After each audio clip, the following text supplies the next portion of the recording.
Today, my friends, we will be taking a tour of Hoenn, Pokemon's most scenic and diverse region.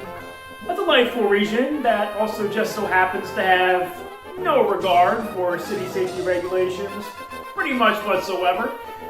But that's why we love it. I am joined in part today by Hoenn region expert and my own special guest, Daniel Lopez. Thank you so much for having me. As everyone knows, I am the foremost Hoenn expert in the world, and I am very excited to share some scientific observations with you today.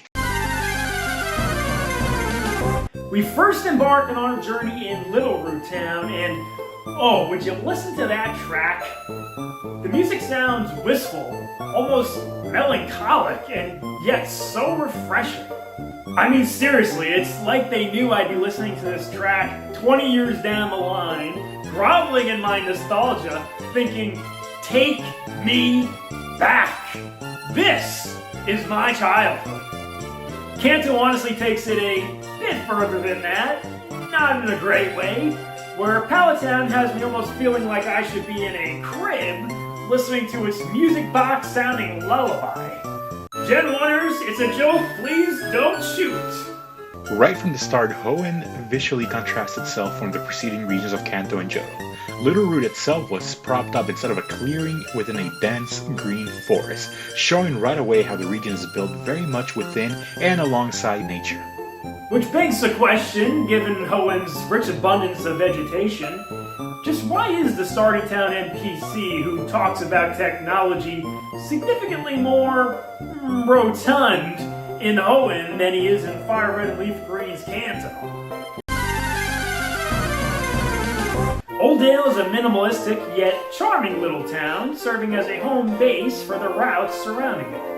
I can't blame this creepy-looking guy blocking the player's path on first pass when he's analyzing footprints, when a rich abundance of Pokemon like these are so readily available so early on in our tour of the region's more forested sections. Now, Petalburg City is the home to Norman's gym. Norman actually originally lived in Olivine City in Johto before moving with his family out to Hoenn. Olivine and Petalburg are very similar in that they are both waterfront cities, but Petalburg has to be the superior option of the two for Norman.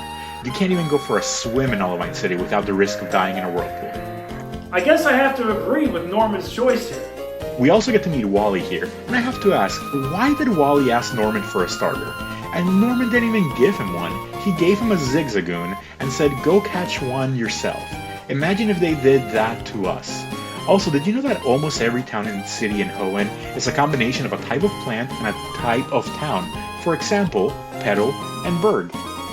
Following a stroll along a pleasant coastline in the breezy wind and salty air, we enter Petalburg Forest. It's a shady, mysterious forest, home to even more tropical Pokemon, and is likely reminiscent of where Junichi Masuda, the director of Pokemon Ruby and Sapphire, likely ventured about during his summer childhood vacations in Kyushu. Rustboro City is home to the Devon Corporation, an industrial and pharmaceutical manufacturer ran by a certain Mr. Stone, who just so happens to also be a big fan of rocks. Talk about coincidence, right?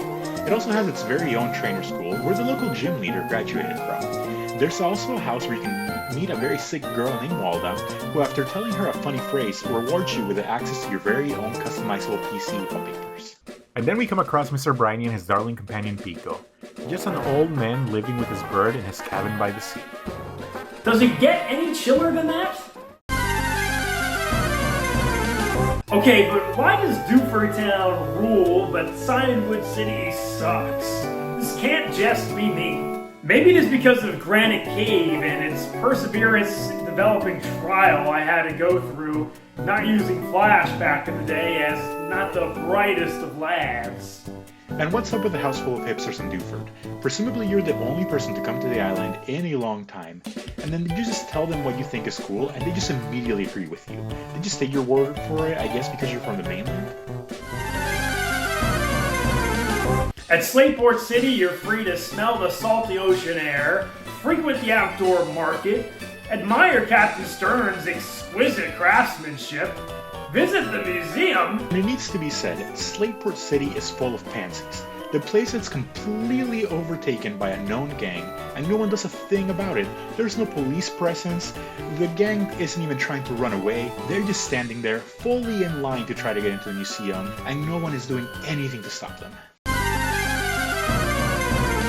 Now, putting the game corner aside, we need to address something here. The bike that you are given in the shop in the originals is one of 2 bikes, and you can only have one at a time. But in the remakes, they let you take both. Now, we know that in the remix timeline, Infinity Energy is what made Watson a little bit more competent and a little bit better. And that's why New Mauville became as big as it did, to the point that it completely mocks the League of, which we'll be getting to soon enough.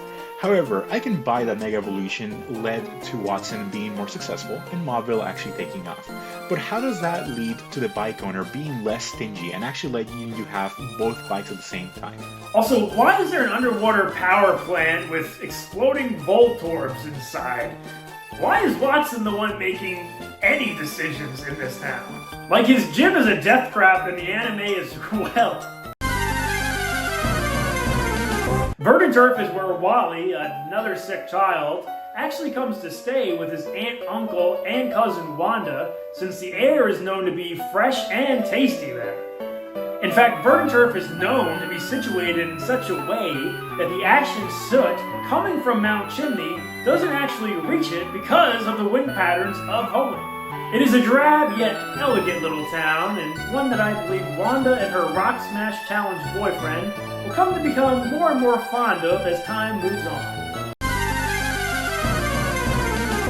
A town that is completely covered in ash and soot from a nearby active volcano. Otherwise charming, plus collecting soot is indeed neat. Meteor Falls has an otherworldly energy to it. I suppose Fall Arbor is not only in the vicinity of an active volcano, but also a frequent hotspot for meteorite strikes. Okay, so did Professor Cosmo build a machine? Did Team Magma? What's going on here? How does a machine powered by a meteorite harness volcanic energy? And yet a second town situated right next to an active volcano. At this point it needs to be said, they really built a town into the side of an active volcano? Like Fall Arbor was bad enough, constantly getting hit by soot and being that close. But do people ever consider how messed up the Hoenn region is? Have you seen the hot springs there though? It's all old people ready to die anyway. They really do not stand a chance for evacuation.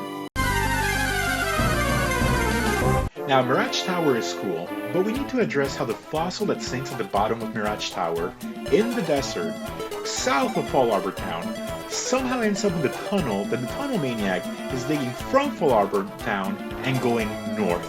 It just doesn't make any sense. Now, Route 119 is indisputably the best route in all of Pokemon. Where for some reason a bunch of freaks in the grass just mimic your every move. It is a long and naturalistic excursion, beginning with a trek through tall grass. I can easily imagine Tropius just wading through the foliage and flying through the canopy overhead. As we move along, we cross a bridge over the route's cascading river, home to its very own elusive and unique Feebas population. If your cartridge battery still works, then you may be experiencing some serious rain on this route. You can either enter the Weather Institute and dry off and even take a quick nap, or build your own awesome secret base and cozy up inside there. Okay, but in addition to the Mimic Ninjas, have you seen the guy with all the Wingull in his house? He thought that you could fly by just tying a bunch of bird Pokemon to a chair together. Like, there's just some real freaks on this route. Now, I like camping as much as the next guy, but building an entire city into the treetops is being a little too close to nature for my liking. I mean, not only are they high up and risk falling constantly, but Pokemon constantly break into their houses because they don't even have doors. I mean, honestly, Hoenn has some serious issues. It is still a great city, though. These routes are great too, and Route 101 even has its own Safari Zone. Also, I really like how in Hoenn's Safari Zone, it's the only spot in the whole region where you can catch a Pikachu. But imagine you're visiting from Kanto, and you're excited to see all these exotic animals, so you head up to the Safari Zone. And then what do you see? One of the most common Pokemon from your home region. It's like going to Africa and asking, where are all the cool animals when all you see is a bunch of deer? A lot of steps to the top, and why would you bury a body at the top of a mountain anyway? And why are the orbs that control the most powerful legendaries in the region located at the top of this mountain? I mean, it's a publicly accessible cemetery. The evil team just shows up and takes them. The people guarding it aren't even like highly trained guards or professional Pokemon trainers. It's just an old couple. Now, Lily Cove City is very cool. It's got a real artsy, fashionable vibe to it. It has an art gallery, a shopping center, but let's be completely honest. In the remakes, it gets completely mogged by New Mauville City. It is still a nice waterfront town with a lighthouse and where you can do some whale watching, of course. Moss Deep is kind of weird. There is the infamous white rock here that everyone thought would lead to Jirachi, yet no Jirachi. And we also have the Space Center here, but you can't even find the access through them, not until the remakes, of course. Also, a fun fact about the Space Center is that if you have a working battery, one of the scientists will tell you how many rocket launches there have been, and the number corresponds to the number of weeks that have transpired since your save file began. There are a lot of little snow run waltzing around and Spiel running about in this snug little cave. If the player has a working battery, it is very cool that the tides change in here all the time. Now, despite what some critics have to say about it, all the water that you travel across during this game really adds a real sense of adventure to the region. Now, down in southern Hoenn, we can encounter Pacific Lockdown.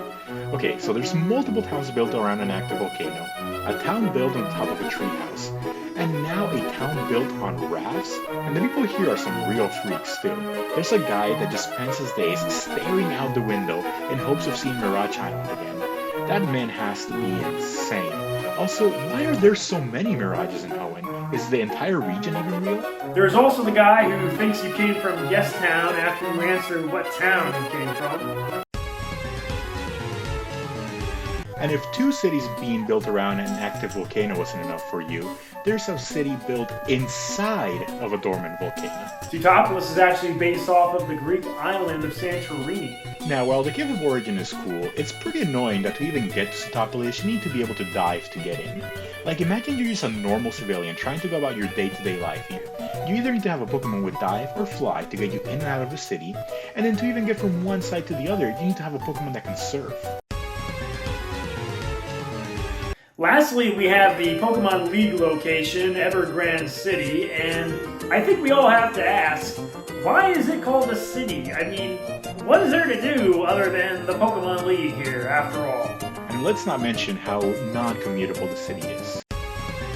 For my final words, I must say, Hoenn is certainly a land of rich nature and intrigue, and is definitely my favorite region of them all. And thank you for letting me join you on this tour of my favorite region. While Hoenn might be full of freaks, poor building decisions, and bad city planning, it will always have a special spot in my heart.